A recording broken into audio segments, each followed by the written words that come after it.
On this week's episode, we talk the end of the Game of Thrones. John Wick guns his way to the top, and has the Phantom Menace aged well in 20 years? All this and more as we once again delve into the pop culture cosmos. And we're back with another episode of the Pop Culture Cosmos. My name is Gerald Glassford from Pop Culture Cosmos and Game Source. We truly appreciate everyone out there listening to all of our great programs. But it wouldn't be a Pop Culture Cosmos without my good friend who is returning. He is our man sitting upon the Iron Throne of Humanica Media. You got to check out all the great things that are happening at humanicamedia.com. Humanica Media on Facebook, YouTube, Instagram, and so much more. It is my good friend. I get to see right now, has just got that written all over his face. It is Josh Peterson. All right, man, we're going to be talking about in the back end, but I have a feeling you just got something itching right now when it comes to Game of Thrones. Did you hear that? That was a sound of disappointment. All right. Yeah. And on that note, all right, we'll be talking more about that coming up on the back end of the show. Just seeing social media, just listening to Josh now, I know there's quite a bit of fervor, and there will be quite some more going on the rest of this week when it comes to the Game of Thrones. We're going to share our thoughts on the final episode ever of the Game of Thrones series coming up later in the program. Plus, also as well, we're going to talk a little bit about if the Phantom Menace has aged well in 20 years as it celebrates its anniversary. Also, as well, we're going to be talking a little bit about the zombie genre, because there's a whole bunch of zombie stuff coming along the way. Is it a little bit overexposed at this point? We're going to be discussing that here in a little bit. Plus, also as well, we've got a lot of other good things to talk about. I do want to make a correction from the PCC Multiverse when we're talking about Rage 2, that if it does well, it will also be a backbone. It may not be a backbone in the way or shape or form of an Elder Scrolls, and also as well like the Fallout series. But if it does well, it can be something that Bethesda can go ahead and rely upon in the realm of, let's say, a Dishonored or Wolfenstein, or maybe even you want to put Doom in that echelon as well. Want to go ahead, if you want to go ahead and listen to our full conversation that we talked about Rage 2, check it out on our Friday program, the PC Multiverse, which aired, and it's now available on our podcast network. Tony Monroy and I had a great conversation about that. I also want to mention out there that I did finish season 2 of Cobra Kai. And if you're not watching Cobra Kai, you are missing out. In fact, it is done so well on the YouTube Premium, aka the YouTube Red, that next year's season 3 is actually going to be free for all users of YouTube. That's right. You'll be able to see Cobra Kai season 3 in full, whether or not you're a subscriber to YouTube Red or not. So that is a great sign on how popular that is, even with the paywall that is known as YouTube Red. It is an outstanding series. Once again, this year, a little bit at times very cheeky with the 80s nostalgia. And yes, it does have the world's longest high school kung fu brawl. But you know what? It is a great show. Very, very good. It's a very, very good dichotomy of what went on. Pretty much the opposite of what was going on with the original Karate Kid movie. So even if you don't like the Karate Kid movie, like I really didn't at the time, and it still to me hasn't aged very well, I loved Cobra Kai season 1, and season 2 was just about as good. So if you want something good to watch out there that you have some fond memories of when it comes to Karate Kid, or even if you don't, check out Cobra Kai. You'll be glad you did. But there's a lot of things going on, my friend, in the world of pop culture, and none bigger right now than the Game of Thrones. And like I said, we will touch upon that at the back end of the show. Almost up there was this weekend at the box office with John Wick 3 setting the pace, as many expected, including us here at the Pop Culture Cosmos, thought it would, because Avengers Endgame, it's losing its little bit of steam. 50%. It's cutting half each and every time out, just a little bit over half each and every time out as far as the numbers are concerned. It's about $170 million away from passing Avatar. It did pass Avatar domestically at the box office, but it's still $170 million away from passing Avatar all time, which I think it's not going to make it. I'm pretty sure now, unless something miraculous happens. But you know what? It's still probably going to be somewhere in the neighborhood of about $2.7 billion, and that's nothing to actually moan and groan about, my friend. Yeah, I mean, hey, it passed Avatar domestically though. That's something that's good. And it's now number 2 behind Star Wars: The Force Awakens. It will not pass Star Wars: The Force Awakens domestically, so it'll probably end up being number 2 all time domestically, and number 2 all time internationally, and number 2 all time around the world. And you know what? I'm sure Disney is just so stoked about where it's ended up. And you know what? If anybody out there is unhappy about it, because I know we wanted it to be Avatar, still the numbers are reflecting that it's probably just going to miss, probably be at under $100 million short. But you know what? That's still a great showing for Avengers Endgame, exceeding all expectations. And I'll tell you what, it's just a great time to be an Avengers fan. So hopefully this will set the earmark for the future of the Marvel Cinematic Universe. But domestically here at the box office, John Wick 3 lit up screens. It is now evolved from that little movie, and I was talking about it with Tony on last week's PCC Multiverse, that it has evolved from that little movie that could to now where there's expectations upon it. And from all appearances, there could be a very real possibility of a John Wick 4 or even more, as far as a full John Wick type series of movies. I kind of wish it would stay at 3, because I think a trilogy would be great for it. But how are you going to go ahead and stop it when it's on such a great note, and that it's going at a rate that it's never gone through before? I think that John Wick is one of those examples of the proper way to market a movie and to market a star. So you have Keanu Reeves just being Keanu Reeves, right? Like, he's good. That's what he's known for. He's known for The Matrix. He's known for what else was he's in? What else? Speed. Speed. Hold on. I'm sorry, you're gonna have to edit that out. But yeah, like he's able to get out there and just basically be himself, act himself. And then they kind of grew it from this low budget film into, the third one, which had a much, much higher budget. And that's awesome because they built it from the ground up. And if you look at the way that they market it, they're not marketing it to the masses, they're marketing it to the fans. And the fans are the ones that are doing the word of mouth and getting this series to truly grow. And that is, you don't see that happening anymore. You see, this movie is made by people who care about the people watching the movie. And that is very rare these days. And for that reason, I think it's doing so well. Great word of mouth, very solid reviews. I'm just worried about, though, that this is the plateau for the series. And if you want to continue it, it's just going to go ahead and maybe hamper it just a little bit, or not meet expectations going forward, now that it's a movie franchise that is thought of in a much different realm than what 4 or 5 years ago when it first came out. So it's much different now than what it was. And in doing so, you've now changed the perspective. You've now changed the expectations. And to me, that could be a little bit concerning, that they just don't stop. It's almost a situation where, like, you're getting more money, and then you want to go ahead and try and achieve a little bit more. But in trying to squeeze all that extra money out, you go ahead and you hamper and you ruin the legacy of it. There's that possibility there. Or John Wick 4 or even more could actually end up being even better than what's gone on before. There's that possibility as well. But it is so hard to recreate that magic time in, time out. They've been able to do it 3 times.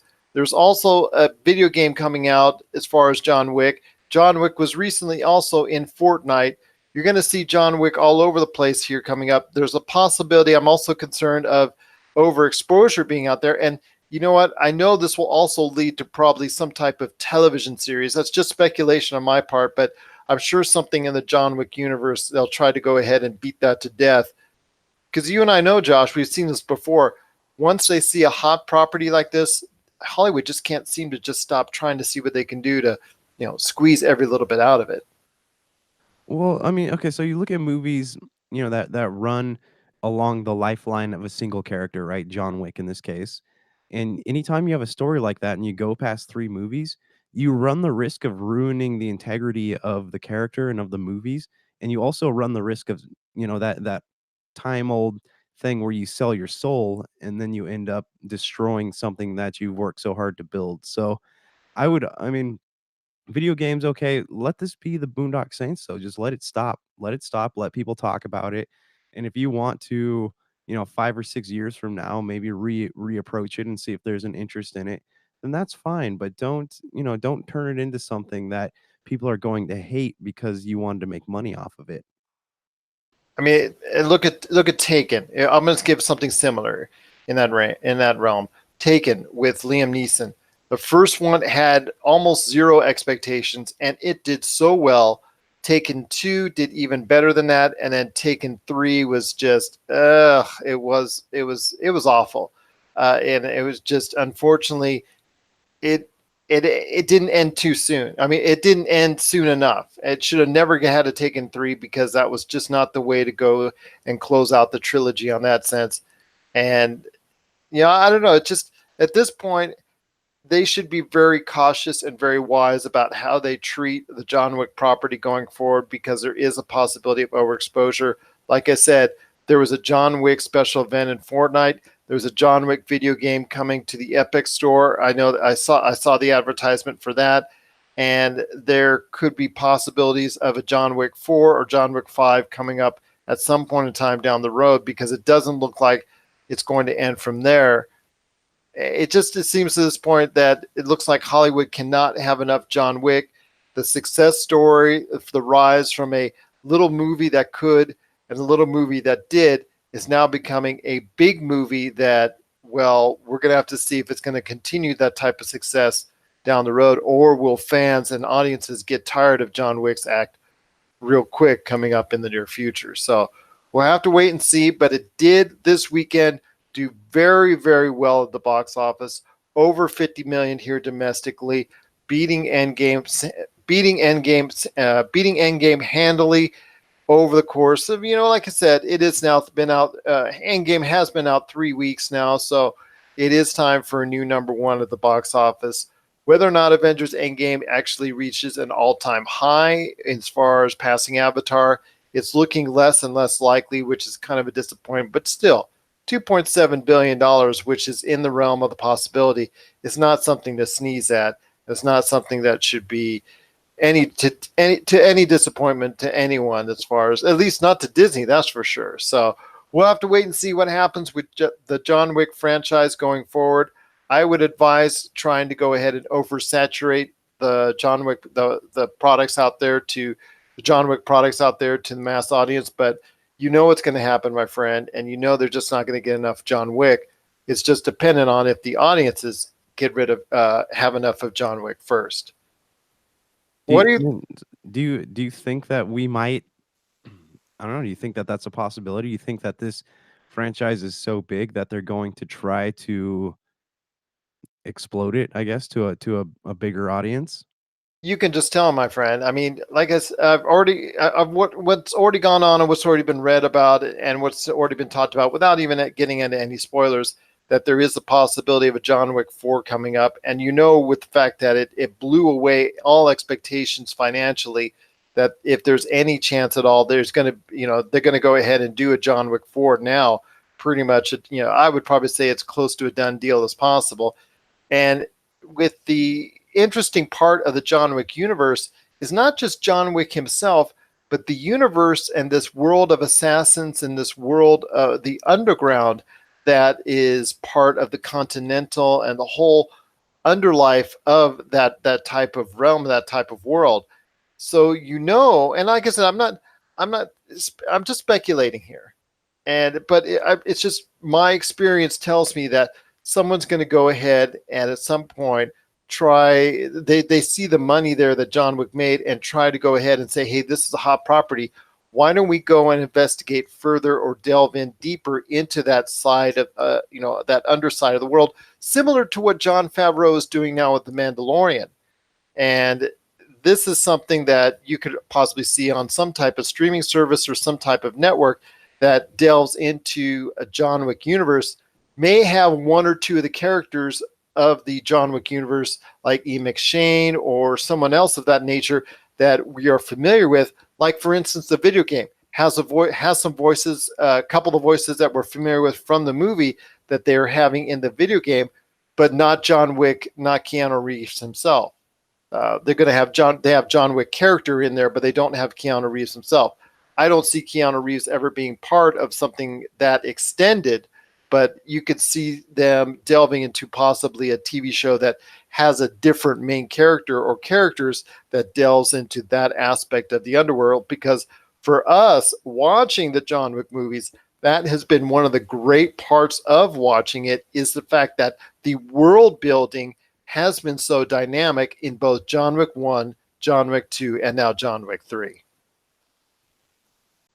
Yeah, I mean they've definitely done a great job with it, and I love the idea that people are going to watch this and it's getting bigger and bigger. I just would hope that they wouldn't be stupid and try to uh oversaturate the market in John Wick stuff, because that could be the death of it. Especially because anything that gets an extended universe these days is either it's a superhero movie, it's related to an anime or a video game or something like that, or it's a novel series, and that's just not really a risk that I think that people should take. But what do I know? And they probably will. You're right. Because we've seen it so many times before, my friend. Anytime there's a hot property, people like to cash in on it. I was reading one of the trade papers the other day, an article that was describing in detail about how John Wick has succeeded in a world of movie universes. Well, don't look now, but John Wick, quite frankly, could be very soon a movie universe, a movie universe in and of itself.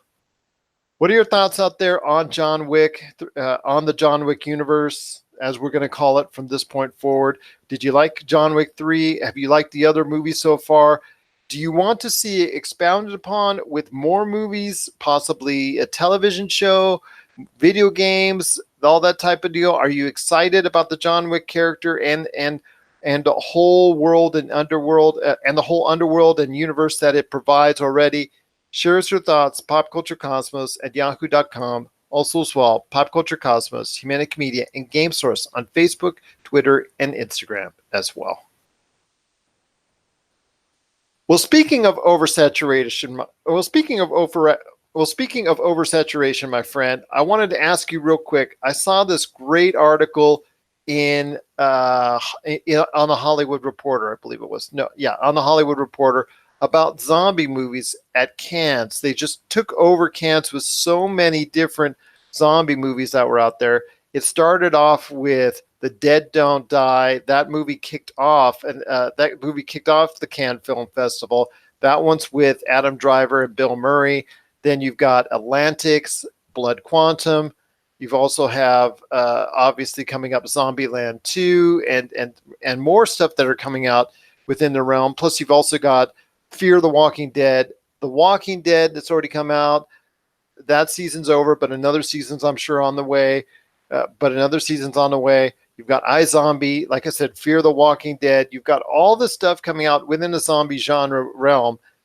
Your thoughts on zombies? And well, let's not even forget the fact that in video games, you've got Days Gone, and you also have as well World War Z, which both recently came out onto the video game consoles to pretty good to not so good acclaim. Although I talked to someone here, and hopefully I can get him on the show here in a little bit to tell us why Days Gone is not as bad as people are thinking out there.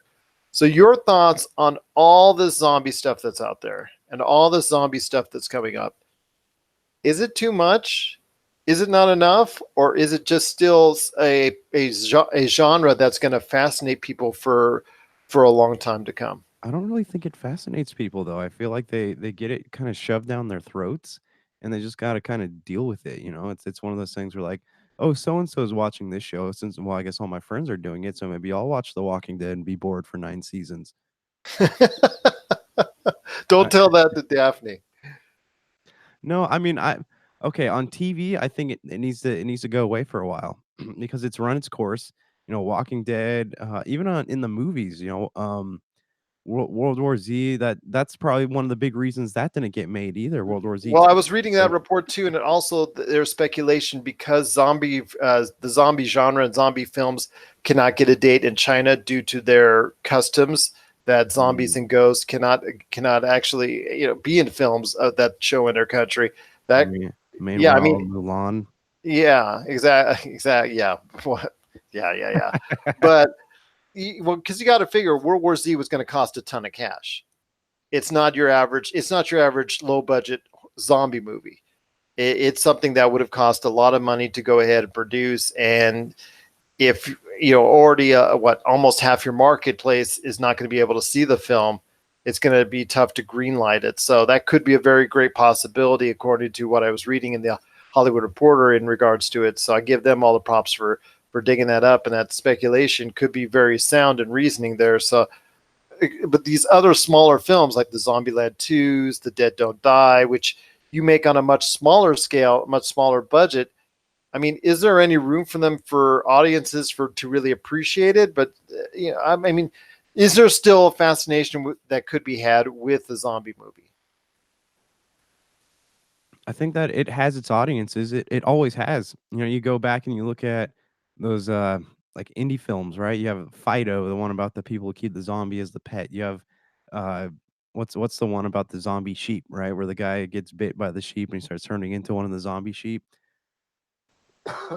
Um, you got I me, forget man, on the what it's zombie called. show. I watched it. It was a long time. I think it's just called Sheep, Black Sheep. Black Sheep is what it's called, not the Chris Farley one, but it's a horror movie. But Well, you got 28 Days Later. You got 28 days later, 28 weeks later, Day of the Dead, Dawn of the Dead, Night of the Living Dead. There's all kinds of things out there, and it has its moments, it has its fans, but it's something that people watched because it was very popular. It's like superhero movies, right? We got a whole lot of superhero movies. Everyone's talking about it. Everyone's going to see these superhero movies, and now, you know, I don't know what the future of superhero movies is going to be, but um, it's just people aren't going to be talking about it until whatever the next one comes out. So it's I don't think I think it's run its course on TV and maybe it needs to go away for a while before they bring it back. And in gaming, there will always be a need for zombie games.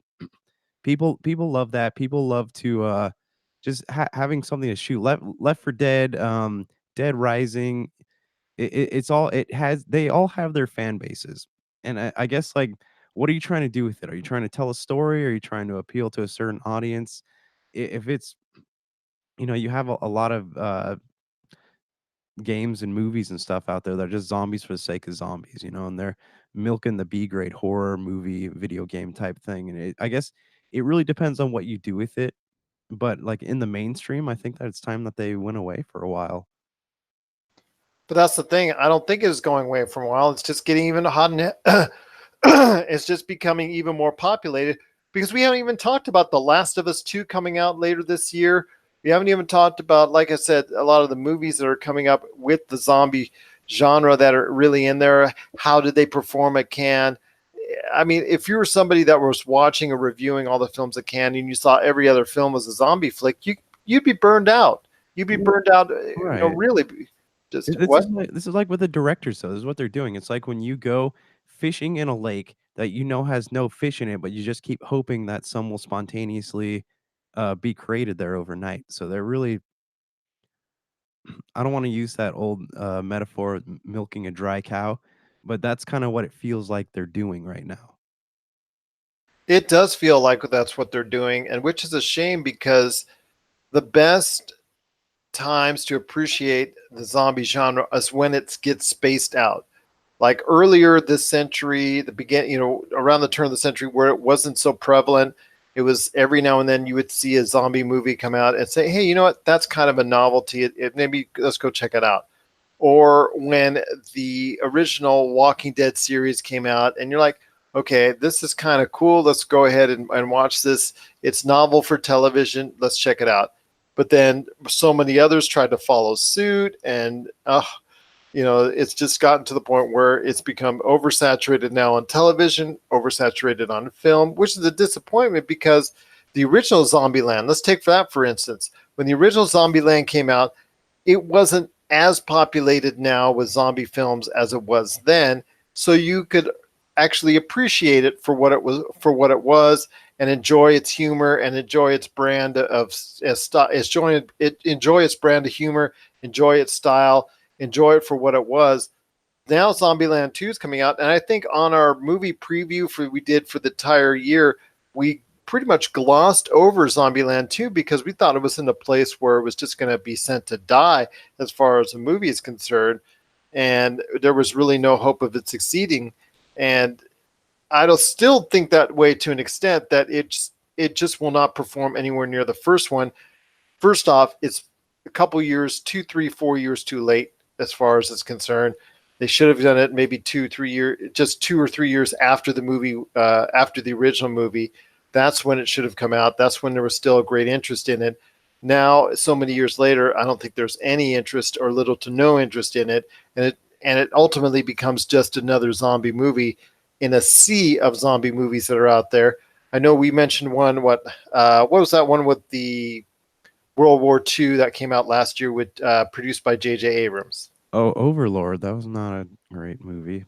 Yeah, see, there you go. There's just way too many right now products in the zombie genre that's overpopulating it, oversaturating it, and to the point where it's really becoming almost nauseating, and it's hard to appreciate if there is good art within a zombie genre because of the fact that there's so much of it out there. And at this point, it's just going to be difficult for a lot of people to go ahead and get into this, whether it's a rebirth of The Walking Dead, whether it's Fear the Walking Dead, or what have you on television, and then all the movies I talked about before, and even the video games. World War Z came out to some decent acclaim, but it's not been able to hold on to the sales wise. It's done all right, not great. Days Gone is done okay here at the U.S. at best. It's done pretty good in the U.K., but for now in the U.S. it's done okay. But the reviews for it were really not that solid, and there's probably more coming on the way. Like I think you guys got an invitation for Dying Light 2. Is that correct at E3? Yes, that invitation did come in. See, that's another zombie genre movie. So it just zombie genre game. So it's just going to be difficult for any of these games within any of these products within these any of the pop culture products that I've mentioned within the zombie genre to succeed within the near future because it is so oversaturated, it is so overpopulated, and makes it hard for the general audiences to enjoy.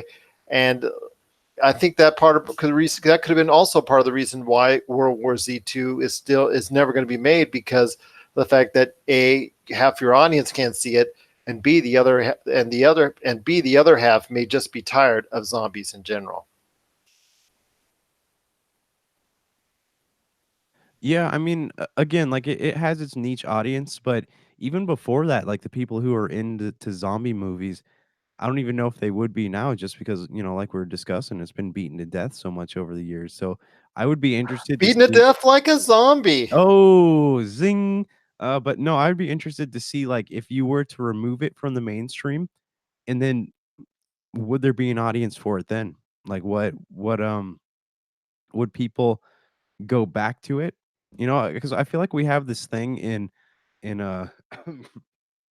pop culture, right? Where we have these things we have our niches, and then they become popular, they blow up, and then all of a sudden, the subcultures that once belonged to us, and maybe that's a selfish way to phrase it, but like the subcultures that belong to us start being taken away from us because they're going into a mainstream audience, and everyone is doing it just because it's cool. You go back, you look at like emo stuff, right? My Chemical Romance, use those bands like that, and then you have superheroes, and then you have you know, comic books. Look at what the Big Bang Theory did to comic books, right? Everyone's like, "Oh, hey, that's being a nerd is novel. I'm gonna go start doing that now." So I don't know, man. Like I think that putting things, pop culture things into the mainstream, a it's not always the best thing, but again, like I'd be curious. Do you think that if zombies were to go away from mainstream audiences, do you think that those small niches would rebuild themselves? I think it would. Give it 5 years off as a whole.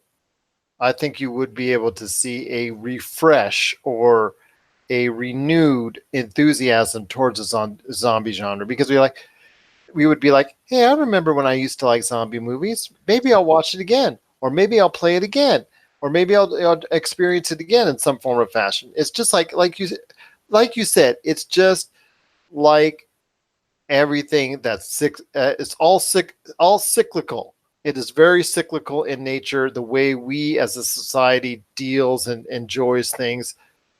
We like superhero movies at the late 70s when the Superman saga was out with Christopher Reeves and all that. We were really into it.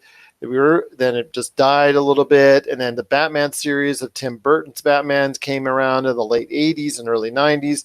Then because of those movies really got bad, we kind of died out on it. Then mid 2000s with Christian Bale, got into that again. Dark Knight, all that. And then we really got into it even more when it comes to the Marvel Cinematic Universe and then the DC Universe and all that. It was just all cyclical. It's just all very cyclical. And I've seen the same thing with horror movies, with adventure movies, with sci-fi movies. It's just a cycle on exactly when we like it and when we don't like it. And I could see the same thing for the zombie genre as well. What are your Oh yeah, no, I just I would be curious just to see like if you know like we're talking about if those little subcultures rebuild themselves or if people would flock back to them. You know, like you were talking about, maybe the nostalgia would make them go back to it. It's all very, very interesting. And, you know, I have thought about this, but I mean, you know, you look at the zombie stuff, there are a lot of other like genres in TV and film that I guess you could say the same thing for. But uh, you know, as long as there's some kind of market for it, people are gonna beat it to death, and that's kind of a shame. It definitely is. But if you're the person out there that loves their zombies, cannot get enough of them, you're going to get TV shows, video games, and movies that are available to you now and going forward in the near future. That's going to be worth your while. But for everybody else who's gotten tired of it or who don't like it at all, it's going to be something that they're really going to try to pass up. What are your thoughts out there on the zombie genre? Have you had enough for a little while, or are you still waiting for more when it comes to zombie movies, video games, and television shows? Share your thoughts, popculturecosmos at yahoo.com. Also, as well, Pop Culture Cosmos, Humanity Media, and Game Source on Facebook, Twitter, and Instagram as well. Before we get to our breakdown on the Game of Thrones, my friend, I gotta ask you, Phantom Menace, the Star Wars reboot. The Star Wars, as far as the originals, as far as Episode One, Episode Two, Episode Three, Star Wars, Star Wars Phantom Menace hits 20 years this weekend. Has it aged well? Is it something that you'd like to go back to? Has it something that you have gone back to? And is it something that people will start enjoying now because the prequels really, for the most part, except for our good friend Jay Bartlett, are something that a lot of people could really do without? Well, I mean, I think we're gonna see a resurgence in their popularity because we have a whole new generations of kids coming up watching Star Wars, right? So you have these big movies going out, and of course you're gonna have to see where it all started. So, and here's the thing: for as much crap as we talk about the Star Wars prequel, we're still talking about them. We're still talking about them. We're still watching them. People are going, "Oh, I went back and watched Attack of the Clones because it's such a bad movie." You still went back and watched it. You know, people are still talking about it. It's still hated. You know, love them, hate them. People have been talking about Jar Jar Binks for years, and it's just it's not. it's not going to stop. So is it influential? Heck yes, it's influential. Is it a bad influence? Does it matter? You know, doesn't matter if it's a bad influence. It's still influential because we're sitting here having a discussion about it. Yeah, I guess we are, but I wish I was so excited going back into the theater to go see it. I just couldn't wait. And you sat there, and 5 hours later, oh, I'm sorry, it wasn't 5 hours, just felt like 5 hours.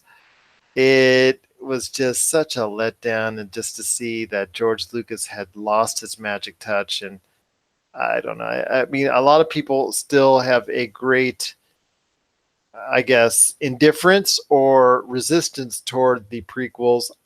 They're the first one really was a downer for me.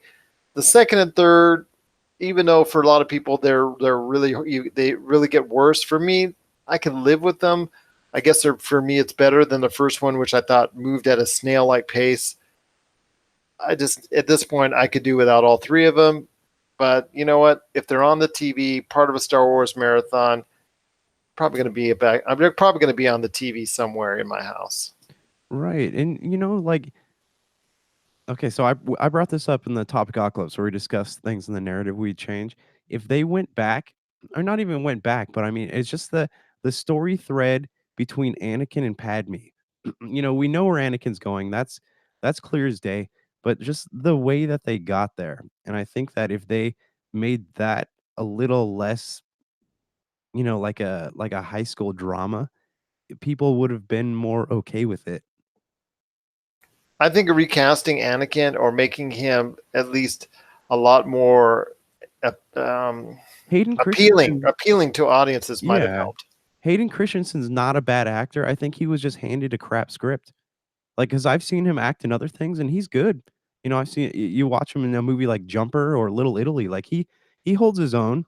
You know, he's not an ace actor, but like he holds his own pretty darn well. And like I would have loved to see like if he were given something that he could actually work with, something that was written for him as an actor, how much better it would have come out. Well, unfortunately, it didn't come out very well the first three times he did it, and the first three times he took a crack at it. But it is 20 years for the Phantom Menace. My, how times have gone by, and we are still remembering it. Not so fondly in some cases. Sometimes better than others. But for me and for Josh, it's something that it's there. It happened, and it did lead us into the future of Star Wars here coming up in December with Star Wars: The Rise of Skywalker.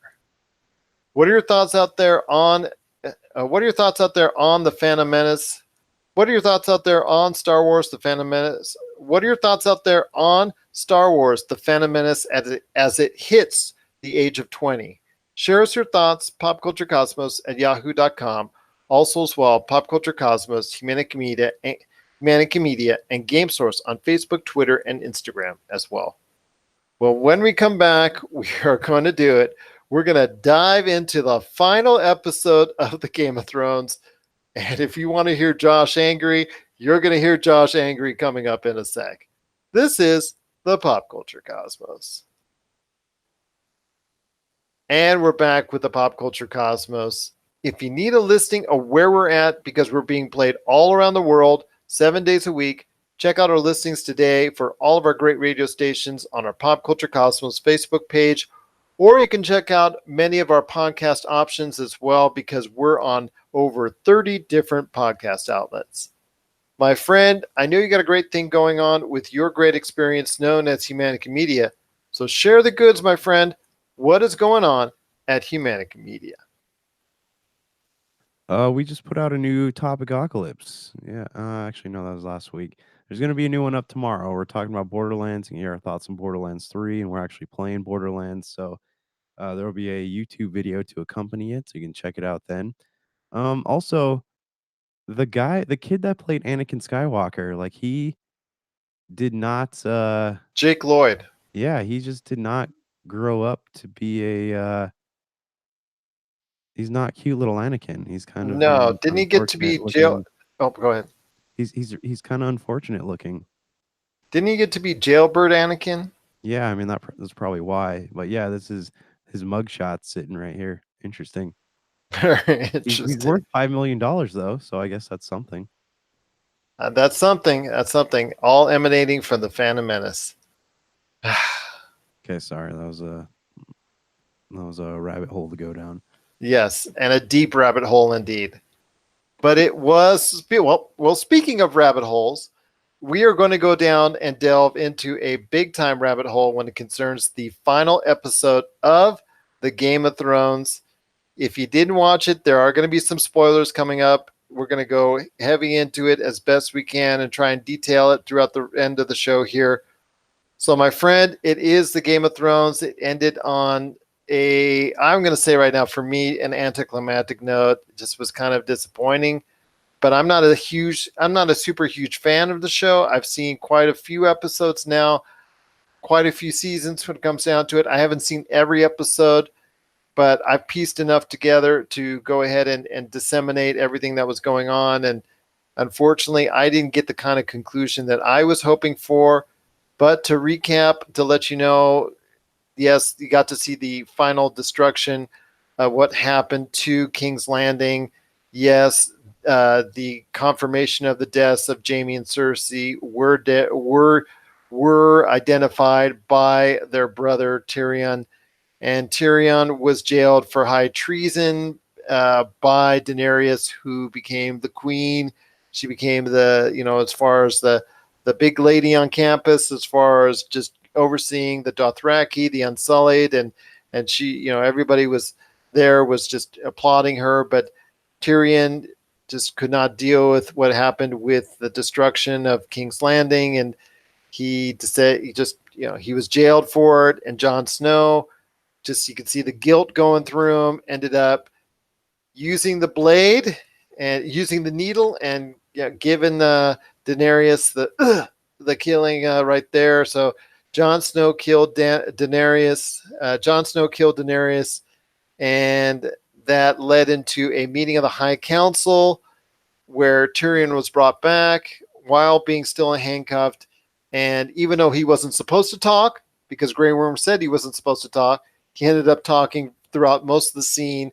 And through his words, it was decided upon that Bronn the Broken was going to be the new king and lord, overseeing six kingdoms. Why am I not saying seven? Well, I'm not saying seven because Sansa, who every time I hear that, I always want to go ahead and drink something, like something like soda pop or something like that. Sansa, she has said that the North is now an independent state, so they let her go ahead and fine. You can go ahead and do that. You become your independent state. You do the queen thing there. Go ahead. You can become a queen over there in the independent state. Bronn is overseeing the six kingdoms. What happens to Jon Snow, who was jailed after killing Daenerys? Well, he is granted. It is decided upon and compromised upon that he is banished to the Wall, but you know what? He doesn't stick around the Wall very long, so he goes, I guess, with the people that he freed before, which is the Free Folk. And the last scene, you see him taking off into the wilderness with the Free Folk to start off a new life. Arya, who I thought was going to be the killer, and my pick to go ahead and sit upon the Iron Throne, she's just going to become now the adventurer. I bet you she's starting up her own series and going to go ahead and follow her. But you know what? It just shows her just heading off into the west, into the uncharted territories. Oh, and need I forget the Iron Throne, which the dragon destroyed and just burned everything to the ground when it comes to the Iron Throne is concerned. So your thoughts on what I just described as far as in detail when it comes to the Game of Thrones. And we'll go over it bit by bit from whatever you want to touch upon, my friend. But your thoughts onto what I thought was a very disappointing and anticlimactic final episode of the Game of Thrones. Okay, first of all, can I read you this headline that I found on people.com? Yes, People, always the golden spark of journalism there. Yes. Okay, you ready for this? Game of Thrones series finale. Bran Stark becomes king after Jon Snow kills Daenerys Targaryen. And then if you go scroll just a little bit below that, it says, warning, contains spoilers after they just spoiled the whole episode in the headline? Pretty much. Pretty What in the much. world, man? That's some pretty spot on journalism by our friends over at People Magazine. Okay, so my opinion on the show, it was a steaming pile of garbage. That was my that's my final thought on that. It was lazy, it was inconsistent, and it was them going, they're sitting in a writer's room going, how are we gonna end this? Let's Instead of having the prophetic Game of Thrones ending, which I know a lot of people wanted, with somebody sitting upon the game of somebody sitting upon the Iron Throne, there was really not much to it at all. no, it was lazy and it was inconsistent with what the rest of the show has been. I describe it like this. I put this up on my social media. It's like a sparkler, right? Or one of those sparkle showers. It starts out okay, then it's really cool, and then just kind of sputtered and farted to a stop. And okay, let's start from the beginning here. Okay, so we have Tyrion, and you have the aftermath. My first question: where did all those Unsullied come from? I thought they all got owned during the battle at the wall, right? When the dead were attacking, there wasn't that many Unsullied left yet. There's an entire army sitting on the steps of King's Landing. That does not make any sense to me. Okay, two, Jon Snow killing Daenerys. That made no sense whatsoever. Why did he? I mean, I get why he did it, but they've been building like before the season premiered. They bragged about having these big epic fight scenes. There was one battle scene, and there's a whole thing, and they kept setting it up to show that there was going to be, some pretty epic things going on, and then it didn't. Nothing happened. It was that there was no war between the Northmen and Daenerys, and he just kind of went in and he stabbed her, and that that was it. There was nothing, no battle to be had, no war to go to. It's just Jon Snow killing her, and that's just not. It's not a fitting in for his character after everything that he's been through. I I don't know, man. What did you think about that scene? Just very disappointing. It just was not. It was not what I had imagined it to be. I was hoping for a little bit more. There was always a great possibility of Jon Snow having to be the one to kill Daenerys, and it came into a climactic scene. That was probably the only thing in there that I could say, okay, you know what, I'm going to accept that, as long as something else, as far as leads us to what I thought most people wanted, was Jon Snow sitting upon the Iron Throne, reluctantly, but sitting upon the Iron Throne.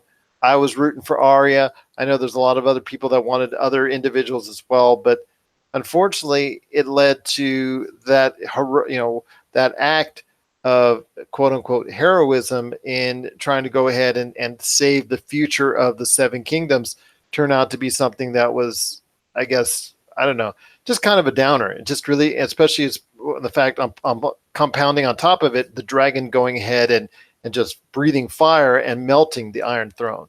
Well, so right there, they're trying to symbolically end the Game of Thrones, right? If the Yeah. Iron Throne's gone, nobody's gonna fight for it anymore. But then that doesn't make sense to me that the dragon would just sit there, stare at Jon, melt the throne, carry Daenerys off, and then nobody knows what happens to him after that.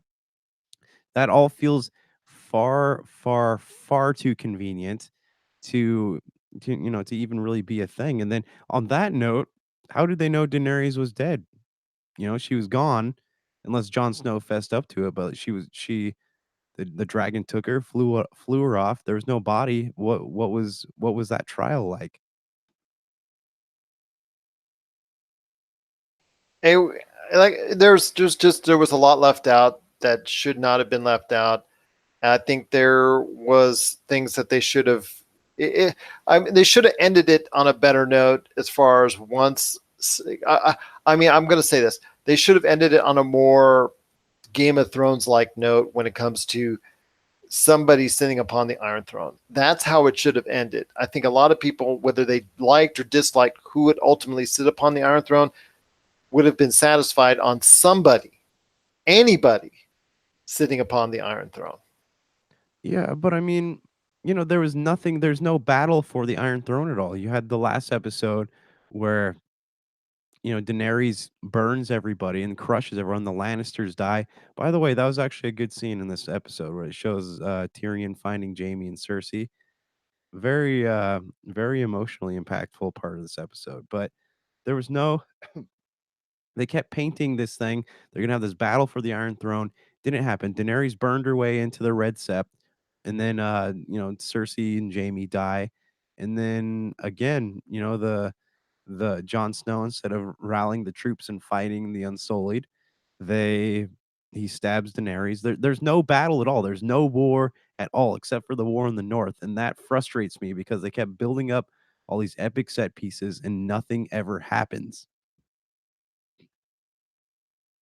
You're right, and that's what pretty much all season long when it came to the battle. The battle that the war over the war of the Walkers, the war of the Night King. There, the end of the death of the Night King, and you saw also the destructions of the destruction of King's Landing, and ultimately the battle for the Iron Throne. All three of these situations were kind of disappointing, to say the least, and it just ultimately there was no real battle. All these troops, all these wars, all these battles didn't really get fulfilled, didn't really get paid off in full as we hoped it would, whether because we couldn't see it or whether it was because the dragon was destroying everything or whether it was just the fact that there was just a stabbing and then boom, we're done.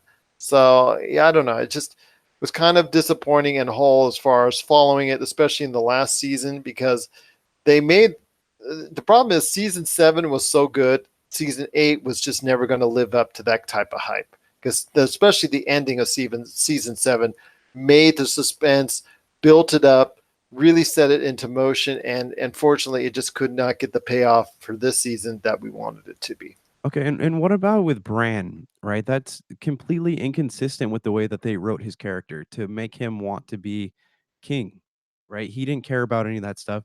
He was the three-eyed raven. He was the memories of man. That was his story arc. He didn't want to be king, had no ambitions for it. And maybe that's why they picked him, but like it doesn't make sense to me that like he would become king. It was a totally random thing. It wasn't really even a twist or a clever one. It was just a okay, well that's interesting. It's the same way with like, hey, we're gonna make John take the black and go back to the wall. And after he's been such a major player, he united the North and he rescued his sister. Like there was so much going on for him, and his character, all of these narrative threads that they had going on for each of these characters, they all just kind of fizzled out, or they shot up or down in some direction that you didn't really care to see it go and didn't really care for the payoff of where it went. I agree with you on that. It just was something that didn't fulfill the expectations leading into it that we hoped it would. And it's now 3 times in a row with these 3 major episodes, these 3 major battles that took place or supposedly were supposed to take place: the battle for the Iron Throne, the battle for King's Landing, and the battle, like I said, against the Night King really didn't materialize in the way that we wanted to. And unfortunately, the whole series did not go along as planned. I know there's a ton of people that are now protesting. They're signed a petition. They've signed a petition to go ahead and try and get it redone the last season. Good luck on that one, because you're going to have to pay for it as well. You're going to give HBO the 300 million or however it costs to go ahead and make the new season. That's great. But unfortunately, this isn't like Mass Effect 3 where you can try to create a new ending out of nowhere, out of scratch, because people are so many people are so many people are unhappy. This is something on a more larger scale that unfortunately you just can't wipe and undone and go ahead and make a new one, no matter how much you like it or no matter how much you dislike it. Yeah, it was very, very lazy writing. It's they and I maybe I understand that there's so much pressure to finish this masterpiece that they've created, but it felt very uninspired, and it felt like, if George R. R. Martin actually wrote this in the book, would not have happened. And to me, that's the biggest disappointment because you gave us an ending an ending to Game of Thrones that didn't feel like an ending to Game of Thrones. And what did you think of Grey Worm? What did you think of that whole thing? Like they made these decisions based on the fact that they could go to war with the Unsullied, and then the Unsullied just left. Well, Grey Worm, because him and Jon Snow were on friendly terms for from what I could gather until the last two episodes where he went as dark as Arya. Now I understand that the love of his life was beheaded, so maybe it caused for him to go ahead and become more hardened, more evil. So I think his turn was more justified than Daenerys by any stretch because I'm still having a hard time grasping Daenerys going over the top and just because it's in her blood because leading up to it, she gave no inclination that she was going to go ahead and become mad. And all of a sudden, it was just right there in the heat of the moment that she would just go ahead and wigged out and flipped out like she did. So, Grey Worm being as mad and angry at the world as he was in the last two episodes and the decisions that he made, they seem to me to be justified because of what happened to the love of his life being beheaded in the third to final episode in the setup for the Battle of King's Landing. Yeah, the payoff wasn't worth it to me. A lot of the decisions made earlier in the season, they had it set up last season for something really cool, and then it didn't really happen. So I don't know. I would just like to know. I would have loved to be in the writing room for this, just to kind of see like what was going on in the minds of the people writing the show. But I I mean, could tell you what's on the mind of the people writing in the show. Hey, what are we going to do for the next Star Wars that's coming out in 3 years? right, right. Oh, yeah. I mean, Because that's who's doing the next Star Wars in and three and years. and the funny thing is, I'm still more on board for that than I am Rian Johnson. I know you and a lot of other people, but hey, even a divisive film such as The Last Jedi, which has so many detractors and its supporters, that made still over 1 point. That still made over 1.5 billion. So even a bad Star Wars film or a mediocre Star Wars film, well, I shouldn't say that because look at what happened to Han Solo. But even something that is like a Star Wars film that a lot of people can get excited for can still do very well if it's done, if it's made, if it's promoted properly. But we won't go there with Solo, Star Wars movie. But getting back to what you were saying in regards to Game of Thrones, yeah, they're moving on to other things. The prequels they've talked about. I think they're going to do something with Arya and her adventurous spirit going west into uncharted territory. I still think they're going to do something with that. Also, as well, like we said, the writers for the Game of Thrones, their next major project is going to be the next Star Wars movie coming up in 3 years. So that'll be very interesting. And like you said, like you mentioned, a lot of people are looking forward to that as opposed to say a Rian Johnson trilogy that would be coming out at some point in time, if at all. Because I don't know how they're going to work that out. If Rian Johnson 9 years from now is going to be interested in putting out a Star Wars trilogy, but I digress on that. But it is the Game of Thrones. Your overall thoughts on the series as a whole, some highlights that you want to talk about, because we've talked so much in the past few weeks about the lowlights of the season of season 8. I've talked about how much I enjoyed getting back into the Game of Thrones with season 7. Your thoughts on some of the high points for you when it comes to Game of Thrones and why you loved it so much in the first place. It was just intriguing, as a fantasy television series, but it was dark. So you weren't gonna get your happy ending like Lord of the Rings or Chronicles of Narnia or any of that stuff. It was it really like what's interesting to me and why I think so many people love it because it really is a science. It's a study of the depravity of man. Like it's all the things that we want to we think and feel, and it's put on the television screen for us, and it's like we're living vicariously through these characters, but at the same time it's also a it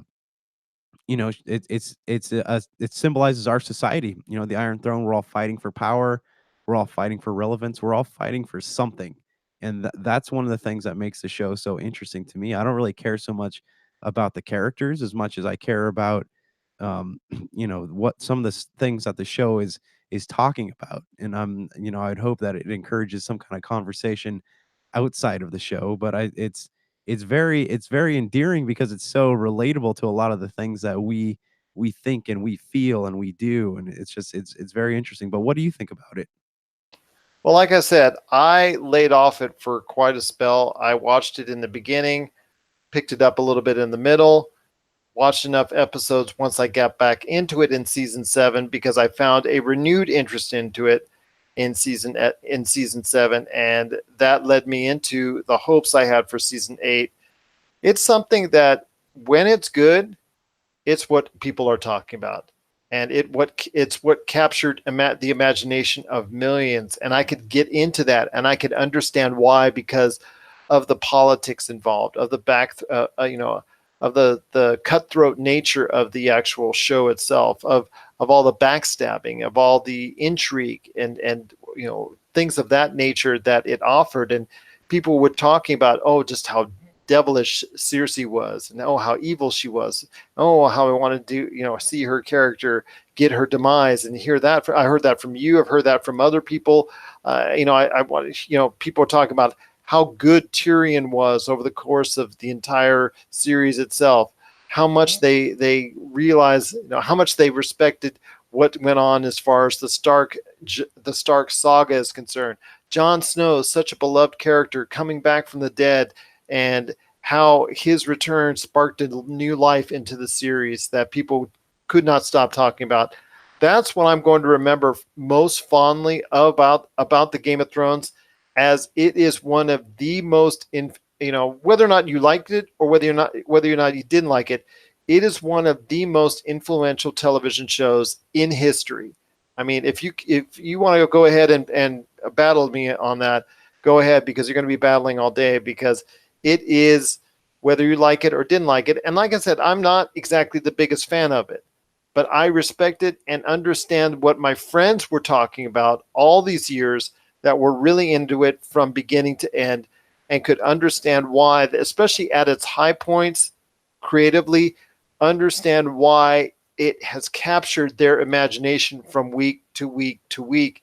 Especially you, my friend, listening to your great thoughts on it and understanding and getting that passion from it, I could just really begin to realize why I needed to get back into it. I'm glad in a sense that I did, because season 7 to me was so good.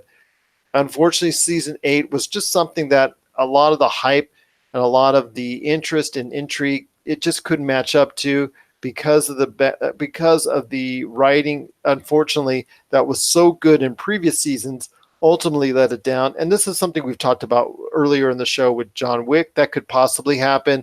It happened now with so much what we were talking about earlier with the zombie genre, that there's so much of it.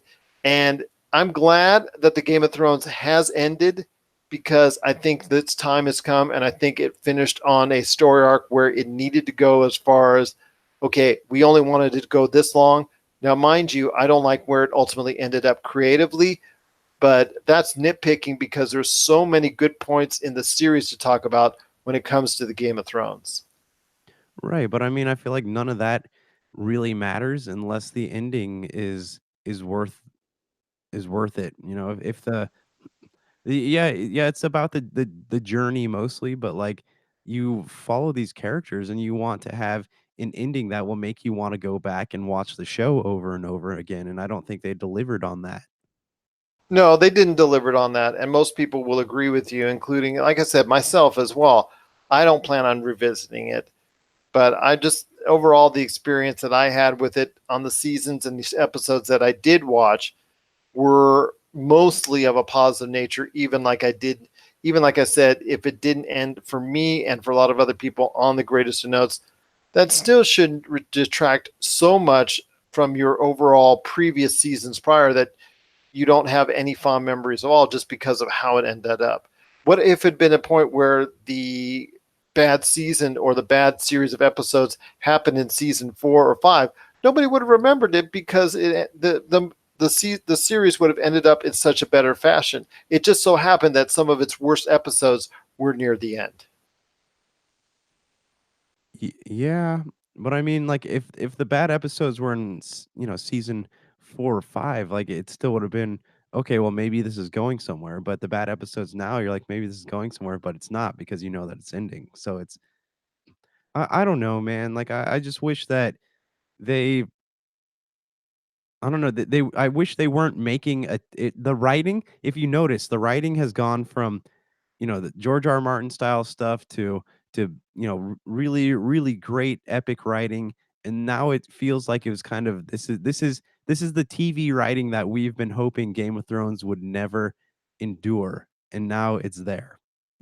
Did you actually think the last in joke of the book being presented at the meeting was in good taste, or was it a haha joke, or was it just something that you thought should have been left out? No, it was there. It was it was a head nod to Lord of the Rings. I feel like in a way how we have, you know, a a a tale or the The Hobbit or Hobbit's whatever. Tale. Yeah, and a There and Back Again in the Lord of the Rings. I think they were trying to do that, but it came across as forced and not very clever. And another like speaking of that table, they showed Bronn of the Blackwater, and where has he been? Where he said that he was going to be keeping an eye on them, and then we never saw him ever again. So that And was he kind just of shows up in the last 10 minutes right, right.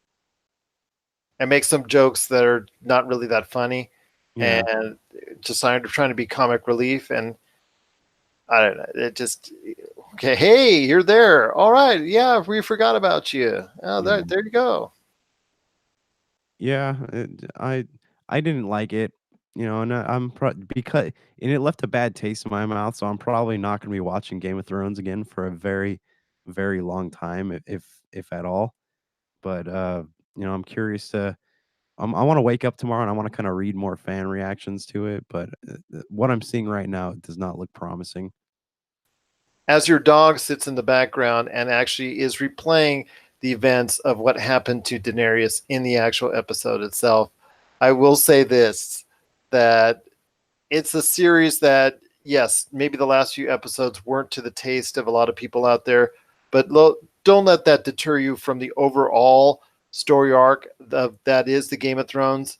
No TV series is perfect. Neither is Game of Thrones. But hey, for most of the time it was actually on television, it was a show to talk about, and mostly in a good way. What were your thoughts out there on the Game of Thrones finally ending the season, the series?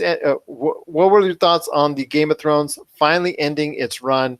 Share us your thoughts, popculturecosmos at yahoo.com. Let us know if you liked the final episode, the final season as a whole. Share us your thoughts, Pop Culture Cosmos, Humanica Media, and Game Source on Facebook, Twitter, and Instagram as well. Well, it's going to be a great week for us again on the Pop Culture Cosmos, and we'll be covering it all on our Pop Culture Cosmos social media and all that good stuff. And also, we're going to be able to see you again on Friday for the PCC Multiverse. And we're also going to be able to talk to you again real soon on Friday on the PCC Multiverse, where we're going to start our E3 previews. One last thing before we head on out, my friend.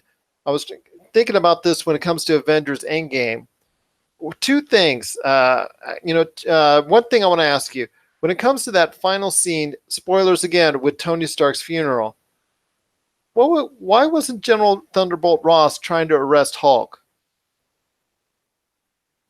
Well, I mean, he's stuck in the Hulk form, so or But he if you got to remember, this goes back to 2008, 2009 with the Incredible Hulk.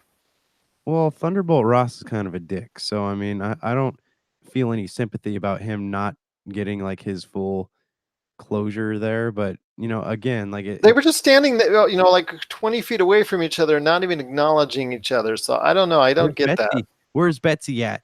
That's what we Exactly. want. Bring Betsy back. That's what everybody wants. Yes. Jeez.